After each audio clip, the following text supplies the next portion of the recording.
Hi friends, welcome to DSC and TET rapid revision classes. అందరికీ చాలా thanks అండి. ఎందుకంటే మన వీడియోస్ అందరూ చాలా బాగున్నాయని కామెంట్లో తెలియజేస్తున్నారు. ఈ విధంగానే మంచి రెస్పాండ్ ఇస్తూ కామెంట్లలో హైప్ ఇవ్వండి ప్లీజ్, ఓకేనా? ఎస్టర్డే వీడియోలో మనము ఏం ఎక్స్ప్లెయిన్ చేసుకున్నాము? విద్యార్థి కేంద్రీకృత బోధనలు, ఉపాధ్యాయ కేంద్రీకృత బోధనలు ఎక్స్ప్లెయిన్ చేశాను. అందులో మనము ఉపాధ్యాయ కేంద్రీకృత బోధనలు ఇంకా స్టార్ట్ చేయలేదు. విద్యార్థి కేంద్రీకృత బోధనలో అన్వేషణ పద్ధతి, నియోజన పద్ధతి, ప్రాజెక్ట్ పద్ధతి, చర్చా పద్ధతి, సాంఘిక ఉద్గార పద్ధతి, వాద సంవాద పద్ధతి, విచారణ పద్ధతి, కృత్యాధార పద్ధతి, ప్రయోగశాల పద్ధతి ఎక్స్ప్లెయిన్ చేశాను. 9 ఎక్స్ప్లెయిన్ చేశాను. ఈరోజు ఎక్స్ప్లెయిన్ చేసుకునేటి సమస్య పరిష్కార పద్ధతి, ఆగమన పద్ధతి, నిగమన పద్ధతి, క్రీడా పద్ధతి, ఓకేనా? ఈ టాపిక్స్ ఈరోజు ఎక్స్ప్లెయిన్ చేస్తాను. మళ్ళీ అదేవిధంగా ఉపాధ్యాయ కేంద్రీకృత బోధన పద్ధతులు కూడా ఈరోజు ఎక్స్ప్లెయిన్ చేస్తాను. ఎందుకంటే ఉపన్యాస పద్ధతి చాలా ఇంపార్టెంట్. ఉపన్యాస ప్రదర్శన పద్ధతి కూడా వన్లో పద్ధతి. ఈ వీడియోలో ఈరోజు ఈ టాపిక్స్ ఎక్స్ప్లెయిన్ చేసుకుందాము, ఓకేనా? మీకు ఈ వీడియో నచ్చినట్టయితే లైక్ చేయండి, మీ ఫ్రెండ్స్కి కూడా షేర్ చేయండి. ఫస్ట్ సమస్య పరిష్కార పద్ధతి టెక్స్ట్ బుక్లో ఎక్స్ప్లెయిన్ చేస్తున్నాను. సమస్య పరిష్కార పద్ధతి. ఇప్పుడు మనం సమస్య పరిష్కార పద్ధతి అంటే ఏంటో చూస్తున్నాం. సమస్య అనేది 2 విధాలుగా ఉంటుంది ఫ్రెండ్స్. ఏంటంటే గణితంలో ఉండేటి అన్ని సమస్యలే. ఎందుకంటే బీజగణితంలో సమస్యలే ఉంటాయి, జామితిలో సమస్యలే ఉంటాయి, అంకగణితంలో సమస్యలే ఉంటాయి, అన్నిట్లలో సమస్యలే ఉంటాయి. ఆ సమస్యలే 2 రకాలుగా ఉంటాయి. అవి ఏంటో చూద్దాం. ఒకటేమో సాధారణంగా సమస్యలు, అవి అందరికీ చేస్తాయి అన్నట్టు ప్రాబ్లమ్స్. కొంచెమేమో టఫ్ ఉండే ప్రాబ్లమ్స్. ఇప్పుడు ఒక టాపిక్లో 10 ప్రాబ్లమ్స్ ఉంటే అందులో 8 ప్రాబ్లమ్స్ కొంచెం నార్మల్గా అందరు చేసే విధంగా ఉంటాయి. 8 ప్రాబ్లమ్స్, లాస్ట్ 2 ప్రాబ్లమ్స్ కొంచెం టఫ్, మనిషి ఆలోచనలకు సవాల్గా నిలిచే ప్రశ్నలాగా ఉంటాయి. అప్పుడు మనిషి ఆలోచనలకు ఒక సవాల్గా నిలిచే ప్రశ్నలు లేదా అవే సమస్యలు మనం ఇప్పుడు మాట్లాడుకుంటున్నాం, ఓకే? రెండో సమస్య అయితే అవి ఏ విధంగా ఉంటాయంటే అవి ఓన్లీ టాపర్స్, కొంచెం బాగా ఆలోచింపజేసే వాళ్ళు మాత్రమే చేయగలుగుతారు. ఈ ఫస్ట్ సమస్యలు అయితే అందరు నార్మల్ పీపుల్స్ కూడా చేయగలుగుతారు. సమస్యలు అనేవి ఈ విధంగా 2 రకాలు ఉంటాయి. ఇక్కడ ఒక కొటేషన్ ఇచ్చారు, అది ఎవరు చెప్పారో ఎక్స్ప్లెయిన్ చేసుకుందాము. ఒక సవాలును అంగీకరించి దాని పరిష్కారం కోసం పాటుపడే ప్రక్రియే సమస్య పరిష్కారం. అంటే ఒక సవాల్ని అంగీకరించి దాని పరిష్కారం కోసం పాటుపడే ప్రక్రియే సమస్య పరిష్కారం అని అన్నది ఎవరంటే కూనీ డేవిడ్ హెడర్సన్. ఇది చాలా చాలా ఇంపార్టెంట్. ఎందుకంటే ఇక్కడ మరీ స్ట్రెస్ చేసేట్టు బోల్డ్ లెటర్లో రాశారు కాబట్టి ఇంపార్టెంట్, ఓకే? మనం ఖచ్చితంగా చూసుకోవాలి ఇటువంటి. నెక్స్ట్ సమస్య అనేది ఎన్ని విధాలుగా ఉంటుందో వాటి సోపానాలు ఏంటో తెలుసుకుందాం. సమస్యను గుర్తించడం ఫస్ట్ సోపానం. సెకండ్, సమస్యను నిర్వచించడం, కావాల్సిన సమాచారాన్ని సేకరించడం, సమాచారాన్ని వ్యవస్థీకరించడం, తాత్కాలిక పరికల్పన, ఏర్పాటు చేసుకున్న పరికల్పనను పరీక్షించడం, ఫలితాన్ని సరిచూసుకోవడం. అంటే సమస్య పరిష్కార పద్ధతిలో 7 సోపానాలు ఉన్నాయి. అందులో ఫస్ట్ది సమస్యను గుర్తించడం. ఏ విధంగా గుర్తించాలో చూద్దాం. పిల్లలు చేసే వివిధ వ్యాసక్తులు తన చుట్టూ ఉన్న పరిసరాలతో ప్రతి చర్య తనకున్న సూక్ష్మ దృష్టి వల్ల సమస్యను గుర్తిస్తారు. అంటే ఇక్కడ చూడండి, సమస్యను గుర్తించడం అంటే పిల్లలు చేసే ఏ పనులైనా అతను చేస్తున్న వర్క్ ఏ విధంగా ఉంటుందో ఆ దృష్టి వల్ల అతను సమస్య అనేది గుర్తుపడతాడు. ఒక సమస్యను గుర్తించిన తర్వాత సమస్యను నిర్వచించడం. సమస్య ఏమిటో స్పష్టంగా చెప్పాలి, వాటి పరిమితులను సూచించాలి. ఆ ఇచ్చిన సమస్యను తను నిర్వచించేలాగా ఉండాలి, స్పష్టంగా ఎక్స్ప్లెయిన్ చేసేలాగా ఉండాలి, ఓకేనా? సమస్య ఏంటో స్పష్టంగా చెప్పాలి, వాటి పరిమితులు సూచించాలి, ఓకే? నెక్స్ట్, కావాల్సిన సమాచారాన్ని సేకరించడం. ఆ సమస్యకి మనకేం కావాలో వాటిని సేకరించుకోవాలి, థర్డ్ పాయింట్. నెక్స్ట్, సమాచారాన్ని వ్యవస్థీకరించడం. సేకరించిన సమాచారం సమస్యను పరిష్కరించేందుకు సహాయపడుతుందా, సరిపోదా, అదనపు సమాచారం కావాలా, ఇలా సమాచారాన్ని ఒక పద్ధతి ప్రకారం వ్యవస్థీకరించడం. అంటే ఒక ప్రాబ్లం ఇచ్చినాం, అది ఏ విధంగా చేయాలో గుర్తించిండు, తర్వాత సమస్యను నిర్వచించుడు, ఈ విధంగా చేయాలి అని తను ఎక్స్ప్లెయిన్ చేసిండు స్పష్టంగా. నెక్స్ట్, దానికి కావాల్సిన సమాచారాన్ని సేకరించుకున్నాడు. ఆ సమస్యకు ఏదైనా ఫార్ములాస్ అవసరమా అని సేకరించుకున్న తర్వాత సమాచారాన్ని వ్యవస్థీకరించడం. ఈ సమస్యకి ఆ ఫార్ములా సరిపోతుందా, ఇంకా వేరే ఏదైనా ఫార్ములాస్ అవసరపడుతుందా అని వ్యవస్థీకరించుకున్నాడు, అదనపు ఏదైనా కావాలా అని. నెక్స్ట్, తాత్కాలిక పరికల్పన తయారు చేసుకోవడం లేదా తాత్కాలిక పరిష్కారాన్ని ఏర్పాటు చేసుకోవడం. అంటే వ్యవస్థీకరించిన సమాచారాన్ని బట్టి తాత్కాలిక సాధన మార్గాన్ని ఏర్పరచుకోవాలి.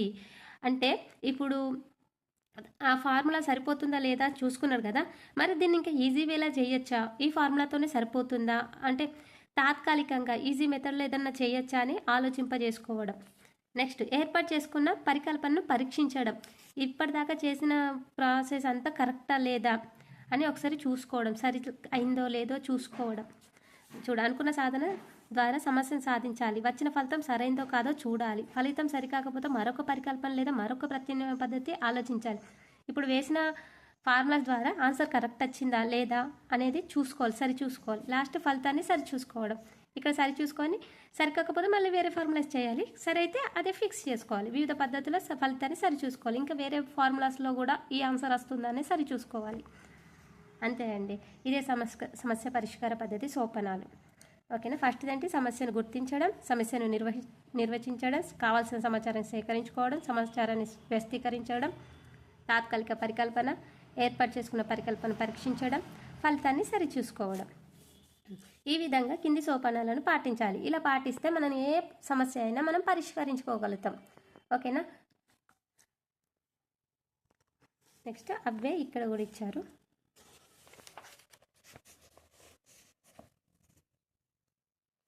ఇక్కడ హంగేరి చెందిన పోలియా అనే గణిత శాస్త్రజ్ఞుడు సమస్యకు సంబంధించి ఈ విధంగా ఎక్స్ప్లెయిన్ చేశాడు. ఇది ఇంపార్టెంట్ కాదు, మనం ఇంపార్టెంట్ మాత్రమే ఎక్స్ప్లెయిన్ చేసుకున్నాము. నెక్స్ట్ విశ్లేషణ పద్ధతి వచ్చింది. ఇప్పుడు బాలరాజ్ బుక్లో సమస్య పరిష్కార పద్ధతి గురించి ఏ విధంగా ఉందో ఒకసారి చూద్దాం. ఇక్కడ సమస్య పరిష్కార పద్ధతి గురించి కూనీ డేవిడ్ హెడెన్సన్ ఏం చెప్పాడో ఇక్కడ కూడా ఇచ్చారు. ఇక్కడ డెఫినేషన్స్ ఇచ్చారు. ఆఫ్టర్ పోలియా ప్రకారం సమస్య సాధన వ్యూహం 4 రకాలు. ఇది కూడా ఎక్స్ప్లెయిన్ చేసుకుందాము. పోలియా 1973 ప్రకారం సమస్య సాధనకు 4 ప్రాథమిక సోపానాలు ఉన్నాయని చెప్పారు. ఒకటి అవగాహనతో సమస్యను అన్వేషించడం, ఒకటి వ్యూహాన్ని కనుగొనడం, వ్యూహాన్ని ఉపయోగించి సమస్యను సాధించడం, తిరిగి సరిచూసుకోవడం, ప్రతిస్పందించడం. ఓకేనా. 4 చెప్పాడు పోలియా. నెక్స్ట్ దాన్ని ఇక్కడ మ్యాప్ లాగా వేశారు, మైండ్ మ్యాప్ లాగా. ఇప్పుడు ఇంతకుముందు మన టెక్స్ట్ బుక్లో చెప్పింది సమస్య పరిష్కార పద్ధతి సోపానాలు 7. ఓకే. నెక్స్ట్ సమస్య పరిష్కారానికి మరికొన్ని నిర్దిష్ట పద్ధతులు ఉంటాయి. అవేంటో ఇప్పుడు చూద్దాం. పునః ప్రవచనాల పద్ధతి అంటే మెథడ్ ఆఫ్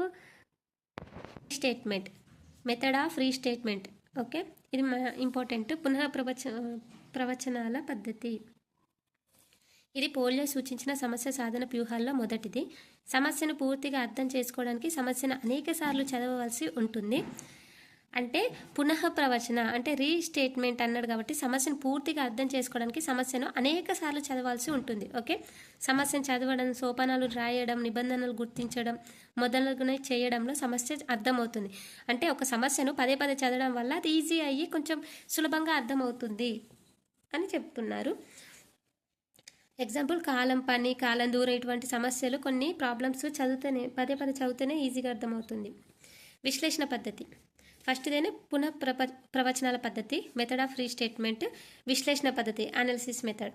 ఇచ్చిన సమస్యను చిన్న భాగాలుగా విశ్లేషించుకోవడం, తెలియని విషయం నుండి తెలిసిన విషయానికి పోవడం వంటి సోపానాలను అనుసరించాలి. విశ్లేషణ పద్ధతి అంటే ఏంటిది, చిన్న భాగాలుగా విశ్లేషించి తెలియని భాగాల నుండి తెలిసిన విషయాన్ని మనం కనుగొనాలి. ఓకే, దాన్ని విశ్లేషణ పద్ధతి అంటారు. ఫస్ట్దేమో ఒక ప్రాబ్లమ్ని చాలాసార్లు చదవడం వల్ల అర్థమవుతుంది అన్నారు. సెకండ్ ఏమో విశ్లేషణ పద్ధతి, చిన్న భాగాలుగా చేసి లేదా తెలియని దాని నుండి తెలిసిన దాని వైపు వెళ్ళడం వల్ల కూడా మన ప్రాబ్లమ్ని సాల్వ్ చేసుకోవచ్చు. థర్డ్ది సాదృశ్యాల పద్ధతి. ఓకే, పెద్దదిగా ఉన్న సమస్యలు ఇచ్చినప్పుడు విద్యార్థులకు అవగాహన పరచడానికి సమస్య పోలిన మరొక సమస్యను విద్యార్థులకు పరిచయం చేసి తద్వారా అసలు సమస్యను పరిష్కరింపజేయడమే సాదృశ్యాల పద్ధతి. ఓకేనా. పెద్దదిగా ఉన్న సమస్యలు ఇచ్చినప్పుడు విద్యార్థులకు అవగాహన పరచడానికి సమస్యను పోలిన మరొక చిన్న సమస్యను విద్యార్థులకు పరిచయం చేసి తద్వారా అసలు సమస్యను పరిష్కరింపజేయడమా. ఏదైనా పెద్దగా ఉందనుకోండి ప్రాబ్లం, అటువంటి ప్రాబ్లమే పిల్లలకి చిన్నవి ఇవ్వాలి. చిన్నవి సాల్వ్ చేసినప్పుడు అతను పెద్దది కూడా సాల్వ్ చేస్తాడు కదా. ఫస్ట్ ఆ పెద్దదిగా ఉన్నదాన్ని సాల్వ్ చేయమని చెప్పకుండా చిన్నది అటువంటిదే చిన్న ప్రాబ్లమ్స్ ఇచ్చి అవి సాల్వ్ చేశాక పెద్దది ఇవ్వడం వల్ల అతను సమస్యను పరిష్కరింపజేస్తాడు. ఓకేనా. నెక్స్ట్, ఇటువంటి సమస్య ఇచ్చినప్పుడు ఒక డబ్బాను రోలర్తో పోల్చి టేబుల్ని పోసిన ఇసుకపై దొర్లించిన ఒక చుట్టూ తిరిగినప్పుడు చతురస్రకాలంలో స్థలం చదును అవుతుందని అంటే ఈ ఎగ్జాంపుల్ ప్రాబ్లమ్ని ఎక్స్ప్లెయిన్ చేస్తున్నాను అంతే. ఫోర్త్ది ఆధారితల పద్ధతి ఓకే, సమస్యలో ఉన్న అంశాలలో పరస్పరాధార సంబంధాలను అర్థం చేసుకొని సమీకరణలు రాసుకొని సాధించడం. అంటే సమస్యలో ఉన్న అంశాలను మనము ఫస్ట్ రాసుకొని ఈక్వేషన్స్తో సాధించడాన్ని ఆధారిత పద్ధతి అంటాం. చిత్రీకరణ పద్ధతి దత్త సమస్యను అవగాహన కోసం సమస్యలోని అంశాలను ఒక చిత్రం లేదా పటం ద్వారా పట్టిక ద్వారా రూపొందించుకొని పరిష్కరించడం. అంటే గ్రాఫిక్ మెథడ్ అన్నట్టు. ఏదైనా సమస్యను మనము చూసి ప్రాబ్లం సాల్వ్ చేస్తున్న కన్నా మనము మ్యాప్ రూపంలో వేస్తే ఇంకా తొందరగా అవుతుంది కదా. ఆ విధంగా జామితలు, సిద్ధాంతాలు, క్షేత్రగణితంలోని వాటిని సమితుల్లోని ప్రాబ్లమ్స్ మనం మ్యాప్లు వేయడం ద్వారానే సాల్వ్ చేయొచ్చు. దాన్ని చిత్రీకరణ పద్ధతి అంటాం. ఇక్కడ ఒక క్వశ్చన్ ఉంది, చూద్దాం. జామితిలోని సిద్ధాంతాలు, సమస్యలు, నిర్మాణ క్షేత్ర సిద్ధాంతంలోని సమస్యలు మొదలగునవి సులువుగా పరిష్కరించడానికి ఏ పద్ధతి అవసరం? పునః ప్రవచన పద్ధతి, విశ్లేషణ పద్ధతి, చిత్రీకరణ పద్ధతి, సాదృశ్యాల పద్ధతి. ఇప్పుడే చెప్పిన కదా, ఏంటిది? చిత్రీకరణ పద్ధతి. ఓకే, ఇది సమస్య పరిష్కార పద్ధతి యొక్క ఎక్స్ప్లెనేషన్. నెక్స్ట్ మనం కృత్యాధార పద్ధతి ఎక్స్ప్లెయిన్ చేసుకున్నాము.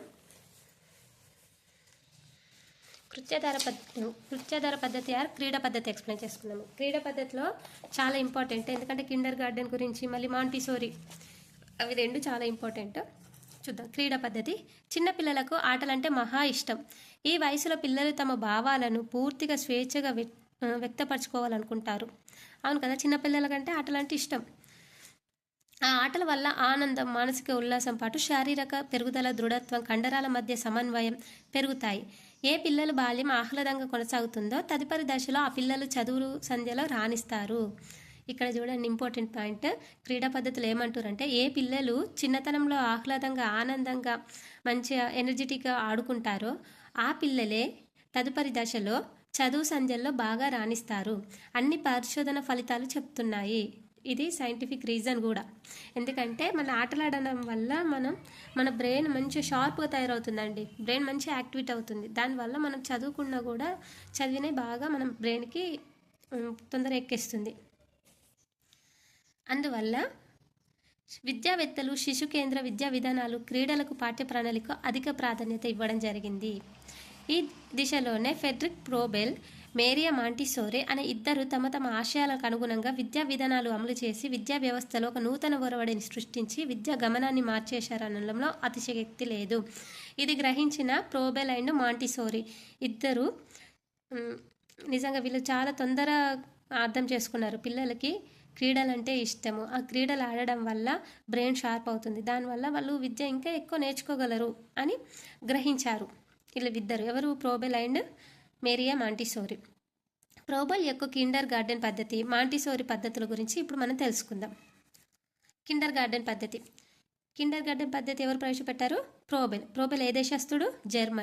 జర్మన్ విద్యావేత్త హెడ్రిక్ ప్రోబెల్ 1837లో బాడ్ బ్లాంకన్బర్గ్లో స్థాపించిన ప్లే అండ్ యాక్టివిటీ ఇన్స్టిట్యూట్లో మొట్టమొదటిసారిగా కిండర్ గార్డెన్ అనే పదాన్ని ప్రవేశపెట్టాడు.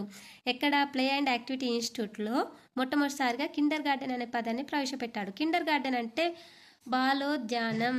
ఇది చాలా ఇంపార్టెంట్. ఒకసారి చూడండి, ఇక్కడ కిండర్ గార్డెన్ అంటే అర్థం బాలోద్యానం అని అర్థం.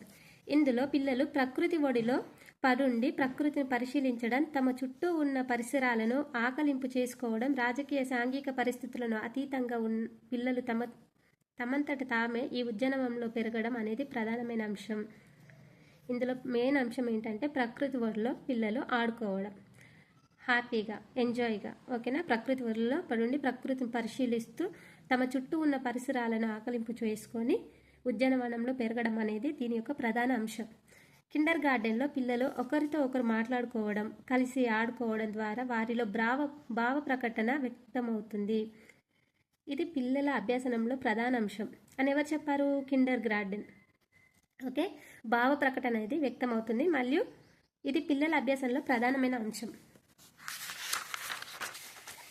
నెక్స్ట్, ఉపాధ్యాయుడు పిల్లలకు భాష, గణితం, విజ్ఞాన శాస్త్రం, సంగీతం, కళలు నేర్పడంలో పాటు ఇతరులతో ఎలా వ్యవహరించాలి అనే అంశంపై రకరకాల అభ్యాసన సామగ్రి కృత్యాలతో వారిని ప్రేరేపిస్తారు. ఇందులో కిండర్ గార్డెన్లో ఈ విధానంలో బొమ్మలతో సృజనాత్మకంగా ఆడడం, కథలు చెప్పడం, ఆరోగ్యానికి ఆటలు, నృత్యం ఆడించడం, ప్రకృతి అధ్యయనంలో భాగంగా తోటలలో మొక్కలను పరిశీలించడం. పై కృత్యాలను పిల్లలతో చేయించడం ద్వారా పిల్లల్లో ఈ కింది సామర్థ్యాలు అలవడపడతాయి, సామర్థ్యాలు పెంపొందుతాయి. ఓకేనా? ఏం చేయడం వల్ల? బొమ్మలు సృజనాత్మకంగా ఆడడం, కథలు చెప్పడం ద్వారా. ఆరోగ్యానికి ఆటలు, నృత్యం ఆడించడం ద్వారా. ప్రకృతి అధ్యయనంలో భాగంగా తోటలను పరిశీలించడం ద్వారా ఏమేమి అలవాడుతున్నాయో చూద్దాం. స్వయం వివర్తన, స్వయం భావ ప్రకటన, స్వయం అధ్యయనం. ఈ 3 పిల్లల్లో ఇంప్రూవ్ అవుతాయట సామర్థ్యాలు.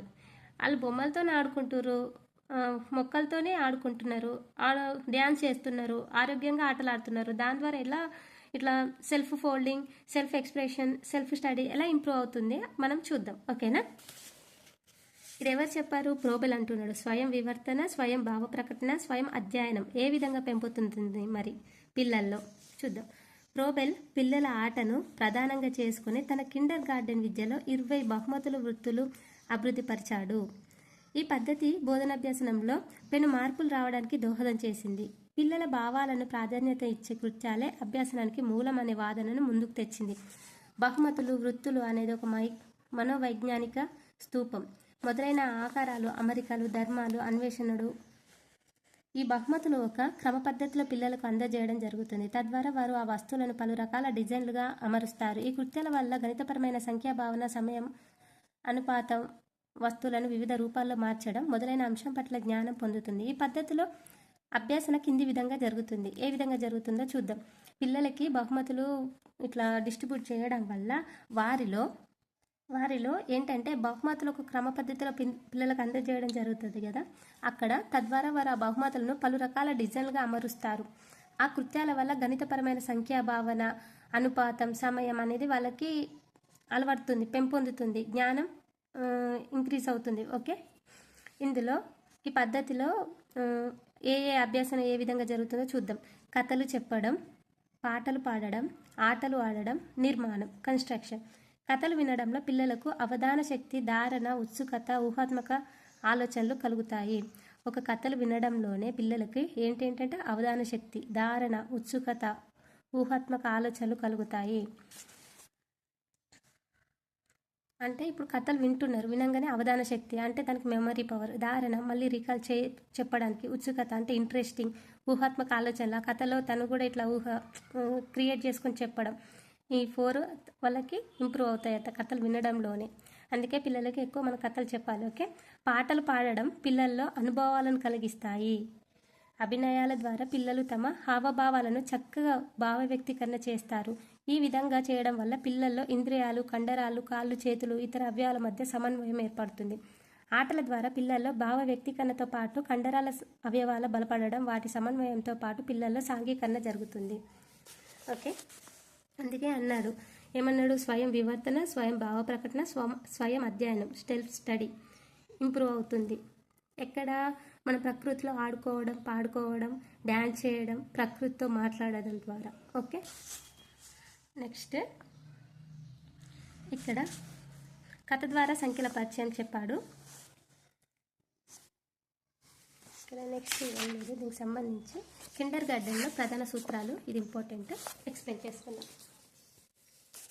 ఇది చాలా ఇంపార్టెంట్. ఫస్ట్ కిండర్ గార్డెన్లో ఏం ఇంప్రూవ్ అవుతుంది అని చెప్పాడు కదా, ఈ 3 పాయింట్స్ ఇంపార్టెంట్. ఆఫ్టర్ ఇక్కడ ప్రధాన సూత్రాలు ఇంపార్టెంట్. పాఠశాల అనేది ఒక సాంఘిక ప్రయోగశాల. విద్యార్జనకు ఆటలు ఆధారం. శారీరక, మానసిక, నైతిక శక్తులను పెంపొందించే కార్యక్రమాలకు ప్రాధాన్యం. పని, అనుభవం, స్వయం భావ ప్రకటనకు ప్రాధాన్యం. ఏంటిది? కిండర్ గార్డెన్ విద్య.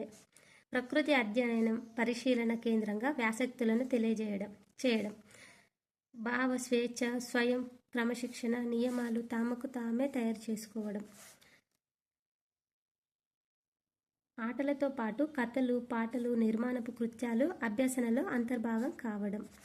మూర్త వస్తువుల ద్వారా అభ్యసన జ్ఞానేంద్రియాలకు శిక్షణ ఇవ్వడం. భావనలు ఒక క్రమ వరుసలో బోధించడం. పిల్లలు వివిధ మార్గాల ద్వారా అభ్యసన చేయడం. అభ్యసన దినదినం ప్రవర్తమవుతుందని భావించడం. సూక్తీకరించడం. ఇవి కిండర్ గార్డెన్ విద్యలో ప్రధాన సూత్రాలు. ఓకే, నెక్స్ట్ మాంటిసోరీ పద్ధతి. మాంటిసోరీ ఇటలీ దేశస్తురాలు. ఈమె ఒక డాక్టర్, మేరియా మాంటిసోరీ. ఈమె 1870-1952 బహుముఖ ప్రజ్ఞాశాలి. ఆమె ఒక విద్యావేత్తగా, ఒక వైద్యురాలిగా, ఒక శాస్త్రవేత్తగా, ఒక ఆంథ్రోపాలజిస్ట్గా పేరు పొందింది. ఇక్కడ చూడండి, ఆమె ఏంటేంటి బహుముఖ ప్రజ్ఞాశాలి అని ఎందుకు అన్నారో చెప్తా. ఆమె ఒక విద్యావేత్త, ఒక వైద్యురాలు, ఒక శాస్త్రవేత్త, ఒక ఆంథ్రోపాలజిస్ట్గా పేరు పొంది మతిస్థిమితం లేని రోగులకు వైద్యం చేసేది. అందుకే ఆమె మల్టీ టాలెంట్ బహుముఖ ప్రజ్ఞాశాలి అని అన్నారు. ఓకే, వారికి విద్య నేర్పడానికి కొత్త కొత్త పద్ధతులను పాటించి విజయవంతమైంది. మతిస్థిమితం లేని రోగులకు వైద్యం చేసేది, వారికి విద్య నేర్పడానికి కొత్త కొత్త పద్ధతులు పాటించి విజయవంతమైంది. ఆ పద్ధతులే మామూలుగా విద్యార్థులకు కూడా వర్తింపచేయవచ్చని భావించి 3 సంవత్సరాల నుండి కౌమార దశ వరకు అమలుపరిచింది. కౌమార దశ అంటే ఎప్పటి వరకు? టీనేజ్ 17, 18, 19 అప్పటి వరకు, 19 వరకు, 11 to 19 టీనేజ్ దశ, 19 వరకు అప్లై చేసినట్టు. ఆమె దృష్టిలో శాస్త్రీయ పరిశీలన ప్రకారం విద్య అనేది ఉపాధ్యాయుడు అందజేసేది కాదు. విద్య అనేది ఉపాధ్యాయుడు చెప్పేది కాదట. ఎవరి దృష్టిలో? మాంటిసోరీ దృష్టిలో ఇది సహజ ప్రక్రియ, అప్రయత్నంగా ప్రతి వ్యక్తిలో కొనసాగుతుంది. కేవలం మాటలు వినడం వల్ల కాదు, తన చుట్టూ ఉన్న పరిసరాలతో కలిగే అనుభవాల వల్ల ఏర్పడుతుంది విద్య అని చెప్పారు. ఎవరు? Maria Montessori. ఓకే, మాంటిసోరీ విద్యా విధానాలు, సూత్రాలు. కిండర్ గార్డెన్ పద్ధతి లాగా మాంటిసోరీ పద్ధతి కూడా క్రీడా పద్ధతి. ఓకే, ఈ 2 పద్ధతిలో తేడాలు ఉన్నప్పటికీ చాలా విషయాల్లో సారూప్యత కలిగి ఉంటాయి. ఇప్పుడు మాంటిసోరీ విధానం, వాటి సూత్రాలు గమనిద్దాం. కిండర్ గార్డెన్ పద్ధతి లాగానే మాంటిసోరీ పద్ధతి కూడా క్రీడా పద్ధతి, తెలుసు కదా. ఇప్పుడు వాటిలో ఏం తేడాలు ఉన్నాయో చూద్దాం. ఒకటి, ఫస్ట్ది, పిల్లలకు సంపూర్ణమైన స్వేచ్ఛనివ్వాలి. ఈ స్వేచ్ఛ పిల్లలే స్వీయ నిగ్రహం అంటే సెల్ఫ్ కంట్రోల్, స్వీయ క్రమశిక్షణ సెల్ఫ్ డిసిప్లిన్ అభివృద్ధి పెంపొందడానికి దారి తీస్తుంది. ఇక్కడ ఏమన్నా చూడండి, పిల్లలకి సంపూర్ణ స్వేచ్ఛనివ్వాలి, పిల్లలే స్వీయ నిగ్రహం అంటే సెల్ఫ్ కంట్రోల్, సెల్ఫ్ డిసిప్లిన్. మరి ఇందులో ఏమన్నారు? Self unfolding, self expression, self study. Okay, అది వేరు, ఇవి వేరు కాబట్టి గుర్తుంచుకోవాలి. ఎట్లా అడుగుతారంటే క్వశ్చన్ ఫార్మేషన్, ప్రోబెల్ కిండర్ గార్డెన్లోని దీనికి చెందనిది అని అడిగి ఈ 3 ఆప్షన్స్ ఇచ్చి మాంటిసోర్లకి ఇలా ఒక ఆప్షన్ ఇస్తారు. ఏంటి? సెల్ఫ్ డిసిప్లిన్ అని ఇవ్వచ్చు, సెల్ఫ్ కంట్రోల్ అని ఇవ్వచ్చు. ఎందుకంటే అన్ని సెల్ఫ్తోనే స్టార్ట్ అవుతున్నాయి కదా.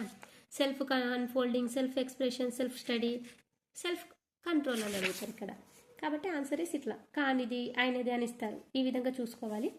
నెక్స్ట్, పిల్లలకు తమంత తామే అభ్యసించే సామర్థ్యం ఉంది కాబట్టి వారి స్వీయ అభ్యసనానికి అవకాశం ఇవ్వాలి. స్వీయ అభ్యసనానికి ఉపాధ్యాయుడు ఆటంకం కలిగించకూడదు. పిల్లల సమగ్ర మూర్తిమత్వాన్ని పెంపొందించడానికి శారీరక, మానసిక, సాంఘిక ఉద్వేగ అంశాల్లో తగిన ప్రాధాన్యత ఇవ్వాలి. బాహ్య ప్రేరణ కంటే అంత ప్రేరణకు ప్రాధాన్యత ఇవ్వాలి. ఇక్కడ మాంటిసోరీ ఏమంటుందంటే పిల్లలకు తమంతట తామే విద్య వస్తుంది, సెల్ఫ్ మోటివేట్ అవుతారు వాళ్ళే, బాహ్య ప్రేరణ అవసరం లేదు, అంత ప్రేరణకే ప్రాధాన్యత ఇవ్వాలి, వాళ్ళ స్వీయ అభ్యసనాన్ని వాళ్ళకే అవకాశం ఇవ్వాలి, ఉపాధ్యాయుడు ఆటంకం కలిగించకూడదు అని చెప్తుంది. ఓకే, నెక్స్ట్, జ్ఞానేంద్రియాలే జ్ఞానానికి ద్వారాలు అని ఈ పద్ధతి సంపూర్ణంగా నమ్ముతుంది. ఇక్కడ చూడండి, అంటే సెల్ఫ్ స్టడీ అంటే జ్ఞానేంద్రియాలే మన జ్ఞానానికి ద్వారాలు అని ఈ పద్ధతి సంపూర్ణంగా నమ్ముతుంది, పూర్తిగా నమ్ముతుంది. Sense are gateways of knowledge. అందువల్ల ఇంద్రియాల శిక్షణ అనేది ఈ విధానంలో ప్రాముఖ్యత అంతరించుకుంది. ఇది మాంటిసోరీ ఏమని చెప్తున్నారు? ఇంద్రియాల శిక్షణ మీద ఆధారపడి ఉంటుంది జ్ఞానం అనేది అని చెప్తుంది. చాలక నాడుల సమర్థత అనేది ఈ విధానంలో ఒక ముఖ్యమైన అంశం. వివిధ కండరాలను సమన్వయపరిచి అభివృద్ధి పరిస్తే వ్యాసక్తుల ద్వారా చాలన నాడులు సమర్థత పెరుగుతుంది. అందువల్ల తగ్గ అవకాశాలను ఈ పద్ధతిలో కల్పించడానికి జ్ఞానేంద్రియాల శిక్షణలకు చాలా నాడుల సమర్థకు ప్రత్యేకమైన పరికరాలు ఉపయోగపడతాయి. ఇక్కడ చూడండి, ఇప్పుడు చాలక నాడులు అంటారు కదా, మన జ్ఞానేంద్రియాల శిక్షణకి చాలనాడులు సమర్థవంతంగా ప్రత్యేకమైన ఒక ఇన్స్ట్రుమెంట్ల పరికరాలుగా ఉపయోగపడతాయి అని చెప్తున్నారు. కిండర్ గార్డెన్ పద్ధతి లాగా ఈ పద్ధతిలో కూడా పిల్లలు అభ్యాసంలో చురుకుగా పాల్గొనాలని, వివిధ మార్గాల గుండా తమ పరిసరాలు అన్వేషించుకోవాలని కోరుకుంటుంది. ఇప్పుడు కిండర్ గార్డెన్ పద్ధతిలో పిల్లలను వాళ్ళ మైండ్ ఎలా ఉంటుంది? అభ్యాసన చురుకుగా యాక్టివ్గా ఉంటారు కదా, ఎందుకంటే క్రీడలు ఆడడం వల్ల బ్రెయిన్ షార్ప్ అవుతుందని చెప్పారు ఎవరు? ప్రోబెల్ గారు.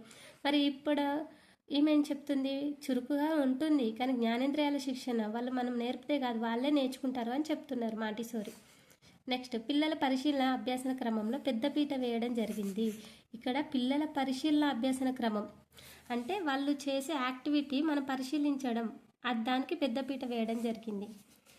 సాంఘిక శిక్షణలో భాగంగా పిల్లల పాఠశాల జీవన విధానం ద్వారా ప్రత్యక్ష అనుభవాలు పొందే అవకాశం కల్పిస్తారు. ఇక్కడ చూడండి, సాంఘిక శిక్షణలో భాగంగా పిల్లలు పాఠశాల జీవన విధానం ద్వారా ప్రత్యక్ష అనుభవాలు పొందే అవకాశం కల్పిస్తారు. అంటే ప్రత్యక్ష అనుభవాలు పొందే అవకాశం కనిపిస్తారంటే ఇప్పుడు ఏదైనా లెసన్, చెట్ల గురించి లెసన్ ఉందనుకోండి, ఫ్రూట్స్ గురించి, పార్ట్స్ ఆఫ్ ప్లాంట్ ఉంది కాబట్టి ముందు ఒక ప్లాంట్ దగ్గర తీసుకుపోయి ఇవి ఫ్రూట్స్, ఇవి లీవ్స్, ఇవి స్టెమ్, ఇది రూట్ అని టోటల్గా ఎక్స్ప్లెయిన్ చేస్తుంది అన్నట్టు. ప్రత్యక్ష అనుభవాల ద్వారా కల్పించడం విద్య. ఆ విధంగా ఈ పద్ధతిలో జట్టు పని కంటే వ్యక్తిగత పని ఎక్కువ ప్రాముఖ్యత ఉంటుంది. అంటే గ్రూప్ డిస్కషన్ లాగా గ్రూప్ పని కాదు, వ్యక్తిగత, ఇండివిజువల్. వ్యక్తిగత సంరక్షణ కార్యక్రమాలకు టాయిలెట్, ట్రైనింగ్, ఆరోగ్యం, పరిశుభ్రతకు ప్రాధాన్యత ఉంటుంది. నీట్నెస్ గురించి పిల్లలు మూడేళ్ల విరామంతో సున్నిత దశల్లో విభజించడం జరుగుతుంది. మూడు గ్యాప్ సంవత్సరాలతో గ్రూప్స్ చేస్తారట. చూడండి, 3 సంవత్సరాలు 6 సంవత్సరాలు, 6 సంవత్సరాల నుండి 9, 9 నుండి 12, 12 సంవత్సరాలు 15 ఆయా వయసులో జరిగే మానసిక అభివృద్ధి ఆధారంగా బోధన కార్యక్రమాలు ఇవ్వడం జరుగుతుంది. ఏ ఏజ్ వాళ్ళకి అటువంటి కార్యక్రమాలు అన్నట్టు, బోధన కార్యక్రమాలు. పిల్లలు స్వయం నిర్ణయాలు చేయడానికి ఆస్కారం కలిగించడం జరుగుతుంది. పిల్లలు తమ చుట్టూ ఉన్న పరిసరాలను అవగాహన చేసుకోవడం, ఆయా దశల్లో పరిసరాలపై పట్టు సాధించడం, నైపుణ్యాలు ఆర్జించడం అనేది ముఖ్యమైన అంశం. ఓకే, స్వయంగా తప్పులు సరిదిద్దుకోవడానికి సెల్ఫ్ కరెక్టివ్ బోధన పరికరాల ఉపయోగం ద్వారా బోధనను అభ్యసించడం. ఇక్కడ చూడండి, స్వయంగా తప్పులను సరిదిద్దుకోవడానికి సెల్ఫ్ కరెక్టివ్ బోధన పరికరాలను ఉపయోగం ద్వారా బోధనను అభ్యసించడం. మాంటిసోరి అంటే సెల్ఫ్, తన తప్పులను తానే తెలుసుకునేటట్టు బోధన జరుగుతుంది అని చెప్తున్నారు. అంతే. మాంటిసోరి పాఠశాలలో తరగతులు విశాలంగా, ఆహ్లాదంగా ఉంటాయి. పిల్లలు జ్ఞానేంద్రాలు, చాలనాడులు, కండరాల సమన్వయంపై, అంతరాల భావనపై, మూర్త వస్తువులు ఉపయోగించడంపై పలు రకాల కృత్యాలు ఇవ్వడం జరుగుతుంది. మూర్త వస్తువులు అంటే చూసిన వస్తువులు, వాటిపై శిక్షణ ఇవ్వడం జరుగుతుంది. ఎందుకంటే చిన్నపిల్లలే కదా, 3 నుండి 6 సంవత్సరాలు, 9 సంవత్సరాలు అలా. మాంటిసోరి విద్యలో విద్యార్థులకు జ్ఞానేంద్రాలు, చాలనాడులపై శిక్షణ, జీవన అనుభవాలు, సంస్కృతి శిక్షణతో పాటు సామాన్య శాస్త్రం, గణితం, భాషను కూడా బోధిస్తారు. ఇక్కడ చూడండి, జ్ఞానేంద్రియాలు, చాలనాడుల శిక్షణనే కాదు, ఇక్కడ ఏంటి సామాన్య శాస్త్రం, గణితం కూడా బోధిస్తారు అని చెప్తున్నారు.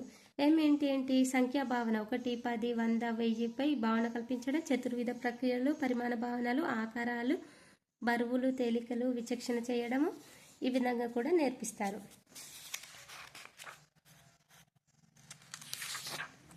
నెక్స్ట్, మాంటిసోరి విధానంలో అంకగణితాన్ని ఎలా బోధిస్తారో కొన్ని అంశాలు పరిశీలిద్దాం. ఇది మనకు ఎక్కువ యూజ్ ఏం లేదు, సంఖ్యలు నేర్పడం అంటే ఏ విధంగా నేర్పిస్తారో ఉంది అంతే. దీన్ని బట్టి మీకు ఏమర్థమైంది, మాంటిసోరి అనేది తను 3 సంవత్సరాలు, 6 సంవత్సరాలు, 3 నుండి 15 సంవత్సరాల పిల్లల వాళ్ళకి ఎక్స్ప్లెయిన్ చేస్తుంది. మళ్ళీ ఇంకేంటిది, తను జ్ఞానేంద్రియాలు, చాలనాడులపై శిక్షణ ఇస్తుంది. వీటితో పాటు సామాన్య శాస్త్రం, గణిత శాస్త్రానికి కూడా శిక్షణ ఇస్తుంది. మళ్ళీ సంఖ్యాభావం, చతుర్విధ ప్రక్రియలు, వాటిని కూడా నేర్పుతుంది. మళ్ళీ తిను సంపూర్ణంగా వేటికి స్వేచ్ఛను ఇస్తుంది అంటే స్వీయ నిగ్రహం, స్వీయ క్రమశిక్షణ అభివృద్ధి పొందడానికి మాత్రమే ప్రేరేపిస్తుంది. మళ్ళీ బాహ్య ప్రేరణ కంటే అంతర్ప్రేరణ ముఖ్యమని నమ్ముతుంది. నెక్స్ట్, ఇంద్రియాల శిక్షణకి ప్రాధాన్యత ఉంది అని చెప్పింది. మరి కిండర్ గార్డెన్లో దేనికి ప్రాధాన్యత ఇచ్చింది, స్వయం వివర్తన, స్వయం భావప్రకటన, స్వయం అధ్యయనానికి, సామర్థ్యాలను అభివృద్ధి పరచడానికి ప్రోబెల్ గారు కృషి చేశారు. ఓకేనా, అంటే కథలు చెప్పడం, ఆటలు ఆడడం, పాటలు పాడడం, నిర్మాణం చేయడం వల్ల అవధాన శక్తి, ఊహాత్మక ఆలోచనలు, నెక్స్ట్ భావ వ్యక్తీకరణ, కండరాలు, అవయాలు బలపడతాయి అని గేమ్స్ ఆడిపించడం ద్వారా, పాటలు పాడించడం ద్వారా ఆ విధంగా కిండర్ గార్డెన్లో చెప్పారు ప్రోబెల్ గారు. అర్థమైంది అనుకుంటున్నా ఈ 2 వీడియోస్. ఇందులో ఏమైనా కామెంట్లో తెలియజేయండి. మీకు నచ్చితే లైక్ చేయండి. ఏదైనా డౌట్స్ ఉన్నా అడగండి. రేపు మనం సండే కదా లైవ్ కండక్ట్ చేసుకుందాము. చాలామంది కామెంట్లో పెడుతున్నారు, అంటే కంటెంట్ గురించి చెప్పండి, లేకుంటే టైం టేబుల్ ప్రిపేర్ చేయండి. రేపు నేను లైవ్కి వస్తాను. 12 o'clockకి మనం లైవ్ స్టార్ట్ చేసుకుందాము టుమారో సండే. కాబట్టి ఎవరికి ఏ డౌట్స్ ఉన్నా కూడా లైవ్లో జాయిన్ కాండి. ప్రతి డౌట్కి నేను నాకు సాధ్యమైనంత వరకు క్లారిఫికేషన్ ఇస్తాను. చాలామంది కామెంట్స్ పెడుతున్నారు కదా, వాటికి రిప్లై ఇవ్వడానికి నాకు టైం ఉండడం లేదు. అందుకే నేను లైవ్ సెక్షన్ కండక్ట్ చేద్దాం అనుకుంటున్నాను. తప్పకుండా అందరు జాయిన్ కండి. Thank you.